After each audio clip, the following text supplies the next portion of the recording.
Do you know anything about playoffs? A little bit. I've been in a few, yeah. Have you ever had a rant such as that? I had one similar to that. Oh. You know what? I'll take yours over that one. Okay. I'm surprised we're talking about Denver, though.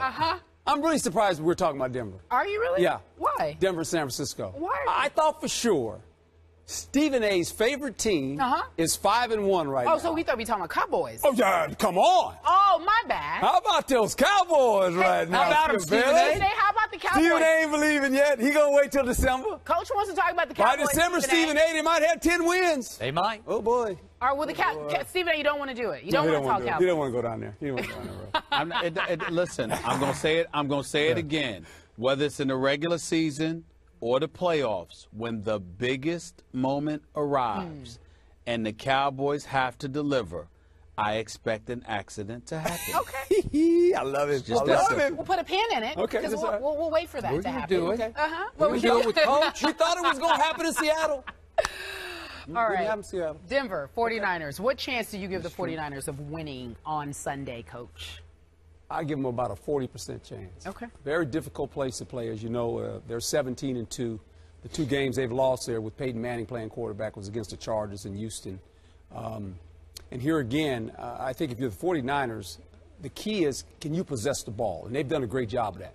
34 minutes possessing the ball. That keeps Peyton Manning on the sideline. Because here's the problem with San Francisco right now. They're doing a great job defensively, taking the ball away.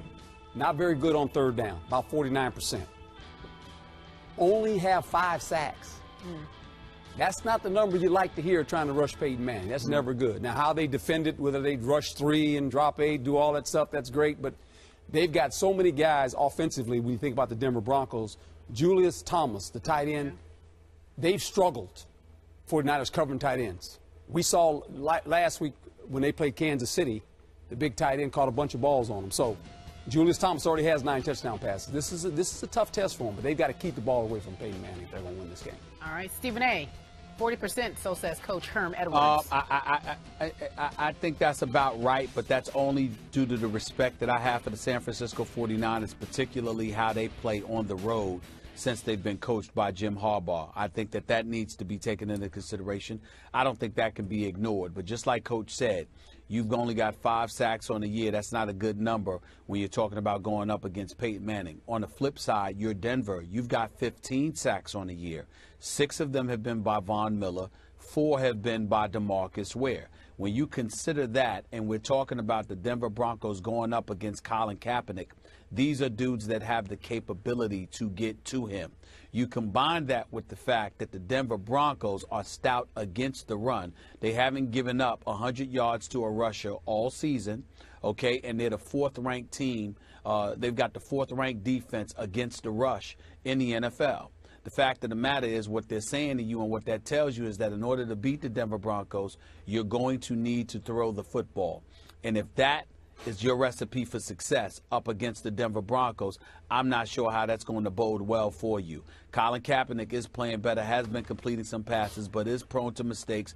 All of his throws aren't obviously that accurate. He isn't considered the most accurate passer in the world, even though his numbers belie that at this particular moment in time. If you have to throw the football to beat Denver, chances are, if you're San Francisco, that's not going to work. That's not going to cut it.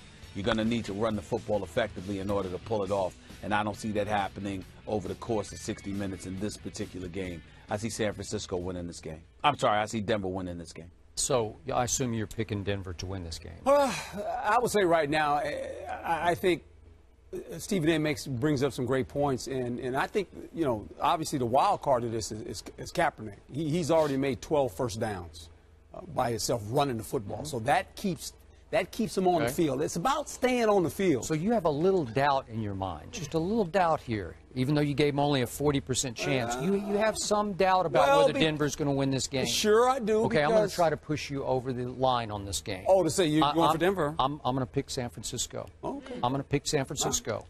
Now, I'm doing so when I know that Patrick Willis is almost certainly not going to go in this game. So that means they've been without, obviously, Navarro Bowman, Willis, and Smith. and Alden Smith. So those 3 are your starting linebackers, even though some of them put their hand down on the ground. But those are your 3 stud star linebackers. None of the 3 are going to play. and I will be the first to admit you, I might be picking more with my heart than my head here, because I picked New England to win the AFC, and they're having trouble. We had just talked about that before you came. And I want to see them get home field advantage because I don't know if they can win at Denver. And I also picked San Diego to win this division. So I need the 49ers to win this game. The team I watched on Monday Night Football, even though the game stayed reasonably close, it looked like a football team that is becoming a football team. It looked nasty to me. Yes. It looked like hard-nosed, well-coached, run the ball down your throat, play tough Justin Smith-led defense, because you want to talk about a man. This guy is bringing it in the middle. Now, he might not get to the quarterback, but you're going to have he's going to disrupt your offense. He's going to take your running game away. And again, will Peyton pick them to pieces? I don't think so. I don't think he'll pick them to pieces, because I do think, and you talked about time of possession, yes, I believe that Gore and Hyde will have their way running the football. And Kaepernick will occasionally have his way running the football. And I thought Monday night, Colin Kaepernick played one of the best overall football games I have seen him play. Start to finish, game management plus making sensational runs and throws. And all of a sudden, Brandon Lloyd has reinvented himself. Man, he even got behind. I didn't think he could run, but he got the deep pass on Janoris Jenkins, obviously. And that shouldn't happen. It shouldn't happen, but again, he pulled it off. And all of a sudden, Crabtree is doing double moves, and Vernon Davis is catching balls on the sideline, and Anquan's making big third-down grabs. That's starting to look like a football team that is a force to be reckoned with. So are they capable of going in there and just smash-mouthing and controlling the clock and winning a game, some close game, 27-26? Yes, they are. Well, the game's not going to be too big for San Francisco. No. They're used to going into situations where the lights are bright, and generally they play well. So this is one of those games. That's why I said 40%. They got an excellent opportunity to beat Denver. Will they do it? We'll have to wait and see. The key is, as you said before, can you disrupt Peyton Manning? And right now, he's not been disrupted. Right now, it's 15 touchdown passes. He's on a march again to throw 40-plus touchdowns again at the rate that he's throwing them at. Okay, I'm going 27-26. Visiting team. Stephen A., what do you have? I'm going to pick the Denver Broncos to win this game 27-20. Coach? 24-21. Okay, you'll Denver. 24-21. Denver. All right. You know what? We will talk about the Cowboys a little later on in the show. A little? Will you be available for that? Cowboys. Okay, so you are available for that.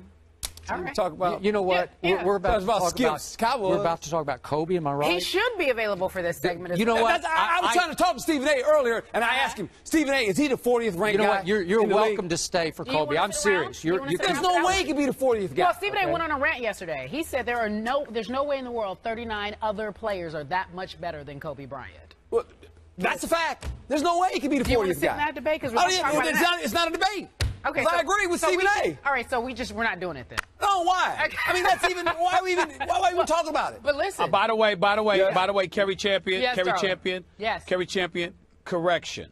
I did not say there's no way that 39 players could be that much better than Kobe. I said there's no way in hell 39 players are better than Kobe. Thank you very Period. much. Correct. I mean, it ain't That's a lot of that guys. much better. There's no way. There's no way. Let me get this right. Were two backup players on the Warriors this guy rated higher than Kobe? This guy doesn't agree. No. He thinks that could be the case.